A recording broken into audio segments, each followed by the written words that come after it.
Welcome to Storied Audio. Andrea always believed she understood her boyfriend, Michael, his quiet kindness, his gentle humor, the way he always reached for her hand first. She loved him in a steady, warm way that felt safe. Real. Something she could build a life on. That's why the moment at the cafe hit her like a punch she never saw coming. She had been walking back from the bookstore, a coffee in one hand, when she spotted him through the window of the small corner cafe they both loved. But he wasn't alone. A woman stood in front of him, her voice sharp enough to cut through the glass. People were staring. Michael wasn't yelling back. He looked defeated, apologetic, like a man trying to explain something he couldn't fix. The woman's face twisted with hurt before she stormed out of the cafe, brushing past Andrea without noticing her. Michael sank into his chair, rubbing his forehead, looking older than he had that morning when he kissed Andrea goodbye.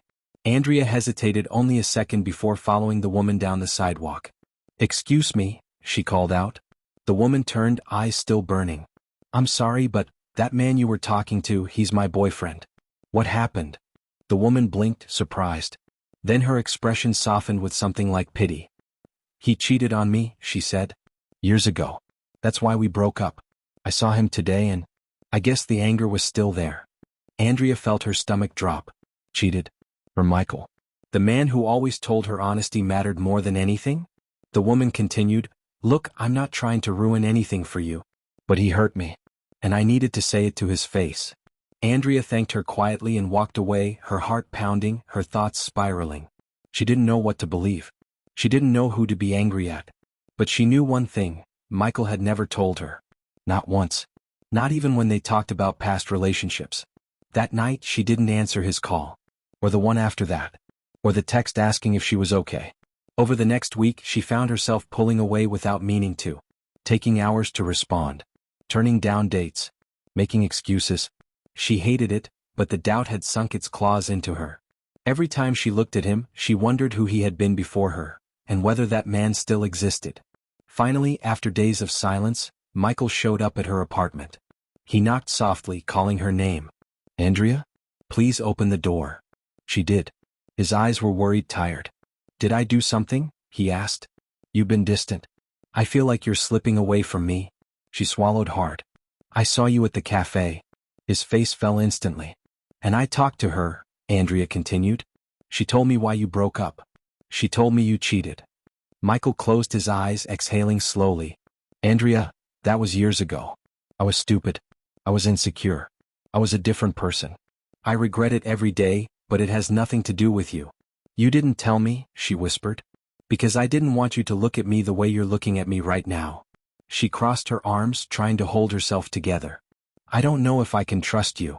He stepped back like she'd hit him. "I love you. I've never lied to you. I've never even looked at anyone else since we met. Please, don't throw us away because of who I used to be." "I need time," she said. He nodded, defeated. "Take all the time you need." But time didn't help. It only stretched the distance between them. Weeks passed. She missed him, but every time she reached for her phone, fear stopped her. What if he hurt her too? What if she wasn't enough to keep him faithful? One night she finally broke. She needed him. She wanted him. She loved him. She dialed his number. Disconnected. Her chest tightened. She tried again. Same result. Panic rising, she drove to his house. A large sign stood in the yard. "For sale." Her heart dropped into her stomach. She knocked on the door anyway, but no one answered. The windows were empty. The porch light was gone. It looked like he had already moved out. Tears blurred her vision as she sat in her car. She had pushed him away so hard he had disappeared. It took her 3 days to track him down, calling mutual friends, checking social media, following the faintest hints until she finally found him loading boxes into a moving truck outside a small rental house. "Michael," she called out. He turned, startled. Then his expression shifted into something unreadable: hurt, longing, resignation. "Andrea," he said quietly. "What are you doing here?" I called you. Your number didn't work." "I changed it," he said. "I didn't think you wanted to hear from me." "Why is your house for sale?" she asked, her voice trembling. He wiped his hands on his jeans. "I got offered a job in another state. Good pay. Good opportunity. Why didn't you tell me?" He looked at her with tired eyes. "Andrea, you wouldn't answer my calls. You didn't want to see me. I figured you were done." "I wasn't," she whispered. "I was scared." I know, he said softly.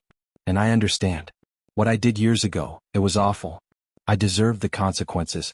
But I can't build a relationship with someone who doesn't trust me. Not because she's wrong, but because it'll destroy us both. She stepped closer. I miss you. I miss you too, he said, voice breaking. But missing me isn't the same as trusting me. Tears filled her eyes. Are you really leaving? He nodded.